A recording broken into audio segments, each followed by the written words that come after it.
Assalamualaikum dan salam Malaysia Madani. Berita semasa bersama saya, Awatif Eza. Hampir 500 penduduk yang berlindung di 4 PPS di daerah Raub telah dibenarkan pulang ke kediaman masing-masing pada pukul 8 pagi tadi. Ia berikutan keadaan banjir di kawasan itu kembali pulih sepenuhnya dan penduduk mengambil peluang membersihkan kediaman masing-masing. Bagi mendapatkan gambaran penuh kerja-kerja pasca banjir, terus saja bersama Jasmi Faisal Muda di Raub. Silakan Jasmi. Baik, terima kasih.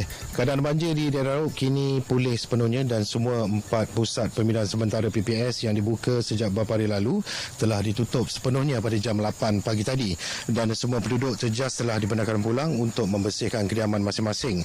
Namun mereka juga diminta berwaspada setiap masa sekiranya berlaku hujan lebat, berterusan serta peningkatan paras air sungai yang boleh mengakibatkan banjir kerana rata-rata penduduk tinggal berdekatan kawasan sungai.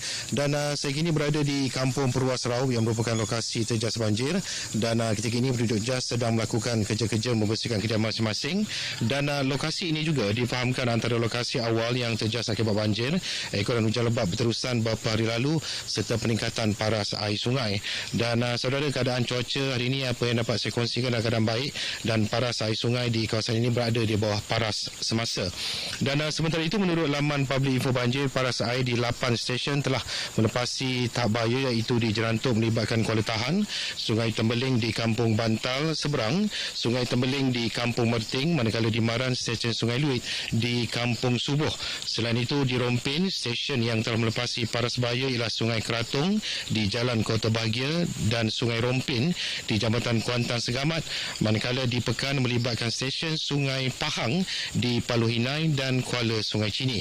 Dan saudara, secara keseluruhan sebanyak 3 daerah di Pahang masih terjas banjir, iaitu daerah Lipis, Jerantuk dan daerah terbaru iaitu di Kuantan, dengan masing-masing merekodkan 1 PPS yang menempatkan 74 orang daripada 21 keluarga. Jadi sekian dulu yang dapat saya kongsikan keadaan semasa banjir di daerah Raub ini.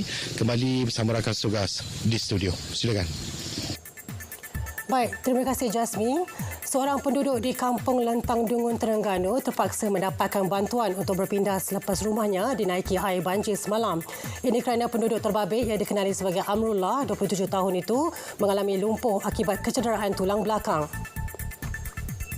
Amrullah tidak dapat bergerak selepas ditimpa kemalangan dihempap setandang kelapa sawit sejak Ahad lalu dan terpaksa dibawa menggunakan bot ekoran jalan keluar ditenggelami banjir.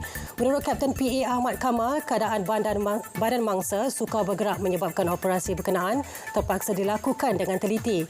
Pihaknya terpaksa meredah dan mengharungi banjir sejauh kira-kira 1.5 km untuk keluar ke jalan utama. Mangsa kemudiannya dihantar ke Klinik Kesihatan Bukit Besi sebelum dihantar ke Hospital Dungun untuk rawatan lanjut. Kerajaan Johor menyediakan peruntukan sebanyak 8.4 juta ringgit bagi baik pulih 2 buah asrama untuk pelajar berasal dari Johor di Mesir.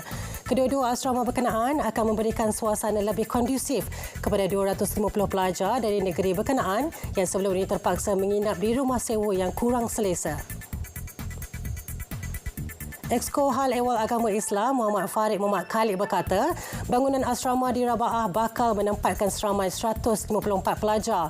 Manakala di Hayu Tamin, 96 pelajar bakal ditempatkan di 3 tingkat bangunan berkenaan termasuk sebuah rumah pegawai dan tetamu, dewan surau serta ruangan santai di bahagian atas bumbung. Kemudahan itu diharap digunakan sebaiknya dan dapat memberi keselesaan serta perlindungan kepada pelajar yang berada di negara berkenaan. Pelakon Lee Sun Kyun ditemukan meninggal dunia di dalam sebuah kereta di Seoul, Korea Selatan pada pukul 10.30 pagi tadi. Perkara tersebut disahkan pihak polis selepas mencari pelakon Parasite itu yang dilaporkan meninggalkan rumah dengan memo memberi bayangan ingin membunuh diri. Polis menemui pemenang Oscar tersebut di tempat duduk penumpang bersama Brigade Arang. Lee ketika ini sedang menghadapi siasatan kerana disyaki terlibat dengan penyalahgunaan dadah. Lee juga sebelum ini telah melalui 3 kali siasatan polis kerana disyaki menggunakan ganja dan dadah haram lain di rumah seorang pelayan wanita yang bekerja di sebuah bar mewah di daerah Gangnam di Seoul.